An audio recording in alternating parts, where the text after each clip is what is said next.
बोले चहु जुग तीन काल तिहुलो का, अर्थात चाहे चारों युगों में देख लीजिए, चाहे तीनों कालों में देख लीजिए, और चाहे महाराज कहा जाता है कि संसार के हर क्षण में हर कण में देख लीजिए, बिन राम के कहीं भी आनंद नहीं है, कहीं भी सुख नहीं है। संसार में कहीं भी ढूंढ लो, बोले कहीं भी सुख नहीं है। तो राम कैसे मिलेंगे? बोले अत्यधिक ना तप से मिलेंगे, ना महाराज किसी यज्ञ से मिलेंगे, ना अनुष्ठान से मिलेंगे। किससे मिलेंगे राम? बोले कलयुग में मुक्ति बड़ी ही सरल है, और राम सिर्फ दो शब्दों से मिलेंगे, बोले नाम जप से मिलेंगे। तो कलयुग में इसलिए कहा कि मुक्ति सबसे सरल है, जो तीन कालों में नहीं मिल सकती, तीनों लोकों में जो नहीं मिल सकती, जिसको पाने के लिए ब्रह्मा 10,000 वर्ष तक की तपस्या करते हैं तो भी राम न मिले, तो कहते हैं राम के चरण रज न मिले जिस ब्रह्मा को,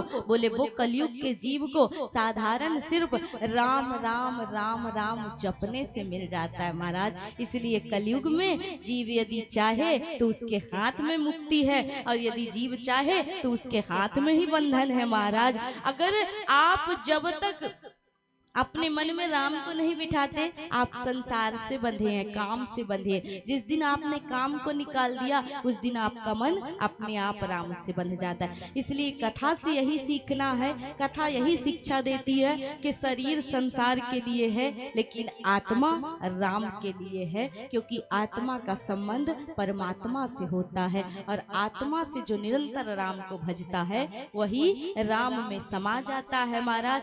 और ये भजन कैसा होना चाहिए? बोले गोस्वामी जी से किसी ने कहा ना कि भजन में अगर मन न लगे, बहुतों का भी नहीं लग रहा है। लग रहा है? किसका किसका लग रहा है? अच्छा, किसका मन लग रहा है वो हाथ उठाओ, किसका नहीं लग रहा फिर बाद में उठाना। और किसका मन नहीं लग रहा है अब वो हाथ उठाओ। दो चार हैं जिनका मन नहीं लग रहा है, बताओ। कथा में भी मन नहीं लगता तो व्यथा में लगेगा मैया? व्यथा सुनाए फिर तो लग जाए मन, लेकिन कथा में मन नहीं लग रहा, व्यथा में लगेगा। गोस्वामी जी से किसी ने कहा भजन करने में मन नहीं लगे, अगर भाव से भजन ना किया जाए तो क्या भजन परिणाम देगा? गोस्वामी जी कहते हैं कि तुलसी मेरे राम को अरे रीझ भजो या खींच, भौम की राजा में सभी उल्टा सीधा बीज।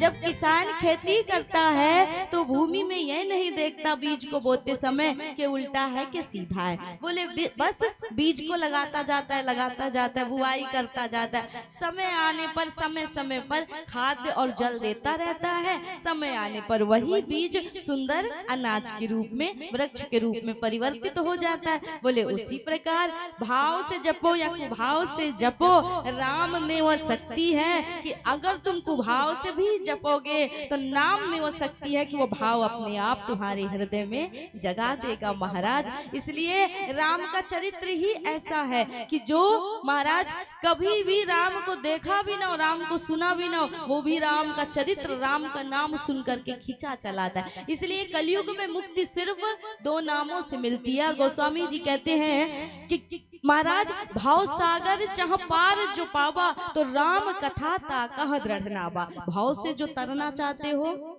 तो एक ही नौका है, बोले राम के चरणारविंद को पकड़ लो और जा करके कहाँ झुक जाओ, बोले राम के चरणों में झुक जाओ, तो कभी न कभी भगवान इस भाव से तुम्हें हमें भी पार लगा देंगे। इसलिए एक जन्म नहीं, जन्म जन्म इस कथा को सुनो, यही इस कथा का और इस मानव जीवन का मूलतः उद्देश्य है महाराज। इसलिए आइए द्वितीय दिवस की परम पावन वेला में प्रवेश कर रहे हैं। अब कल की कथा कहाँ पर विश्राम हुई है भी बता दो।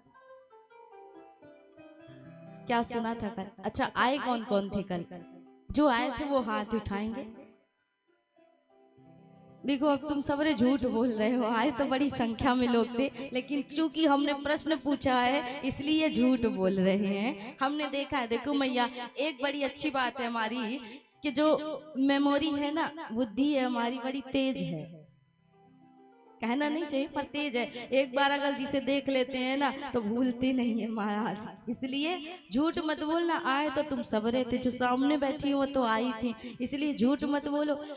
हर जगह झूठ बोलोगे, यहाँ आओगे तो उस झूठ से मुक्ति मिल जाएगी, प्रायश्चित हो जाए, लेकिन यहाँ झूठ बोलोगे तो कहाँ जाओगे महाराज। इसलिए कहा कि यहाँ से जाओगे तो यम को फिर क्या जवाब दोगे, इसलिए झूठ नहीं बोलना है। सत्य स्वरूप परमात्मा की कथा सुन रहे और सत्य को न स्वीकारा तो फिर क्या पाया जीवन में। इसलिए सत्य बोलो, सत्य सुनो और सत्य का ही दिन रात चिंतन करो, सुमिरन करो। तो सत्य सत्य बोलना कौन कौन आया था?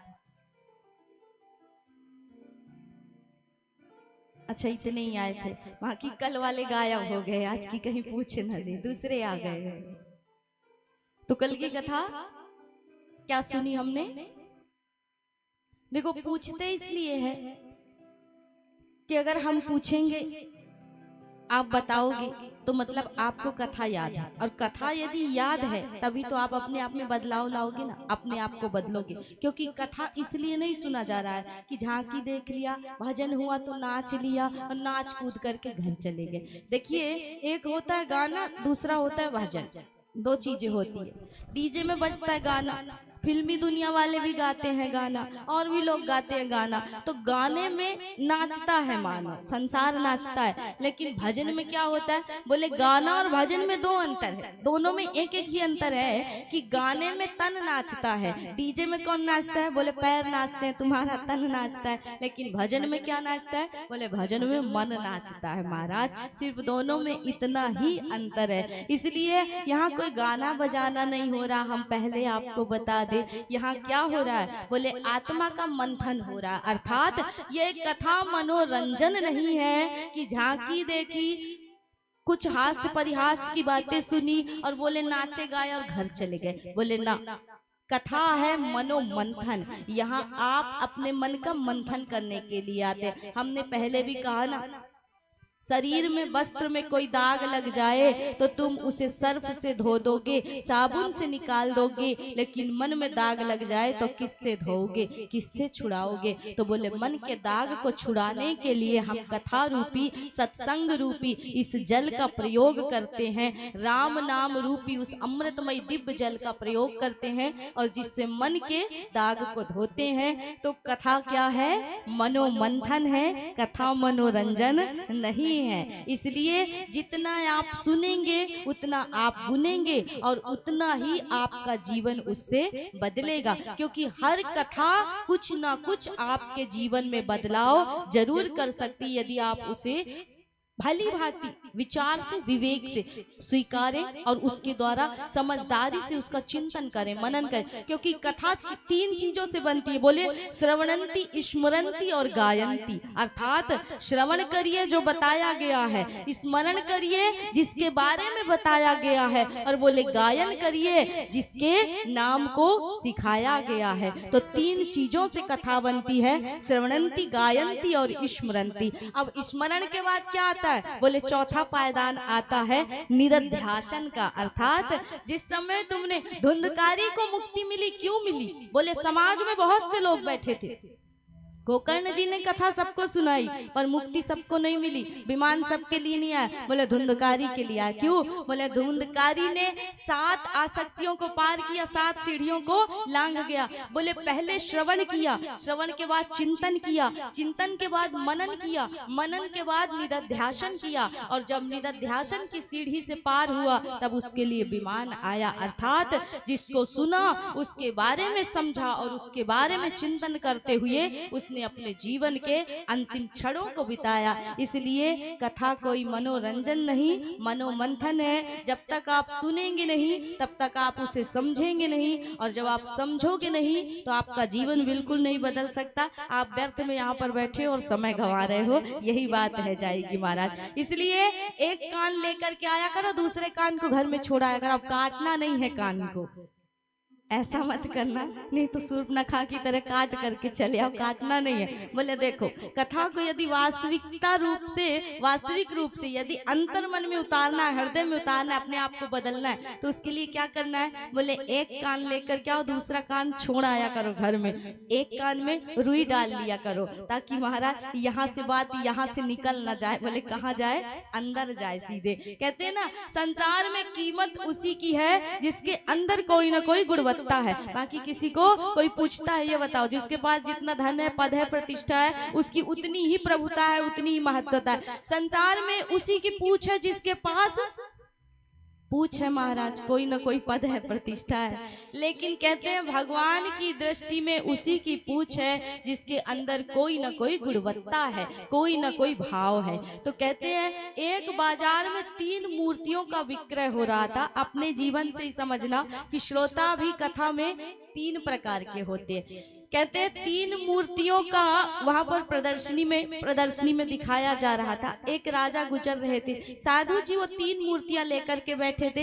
तीनों मूर्तियां हूबहू एक जैसी थी, एक आकार की, एक रंग की और एक स्वरूप की। अब लेकिन तीनों की कीमत अलग अलग थी। एक की कीमत कितनी थी? बोले 100 रुपए थी, दूसरे की कीमत 500 थी और तीसरे की कीमत 1000 रुपए थी।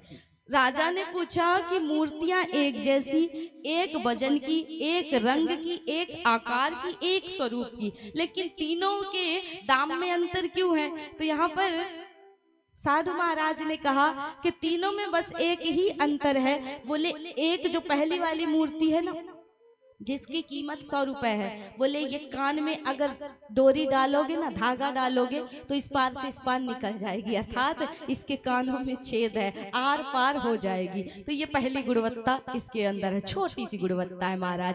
अब दूसरे की बारी आई 500 रुपए वाले की, तो बोले इसके अंदर क्या है? बोले इसके अंदर ऐसा है कि महाराज एक कान में छेद है लेकिन दूसरे में छेद ही नहीं।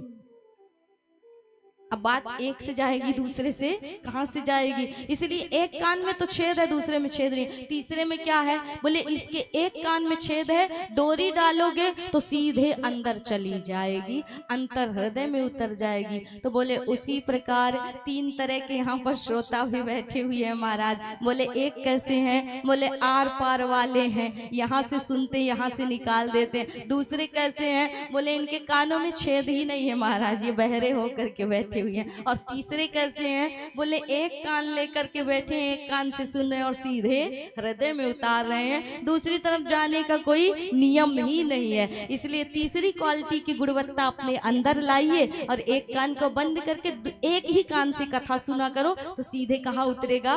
बोले हृदय में उतरेगा। और जब हृदय में उतरेगा तो उत्तर भी दे पाओगे। आज बस छूट दे देते हैं, कोई बात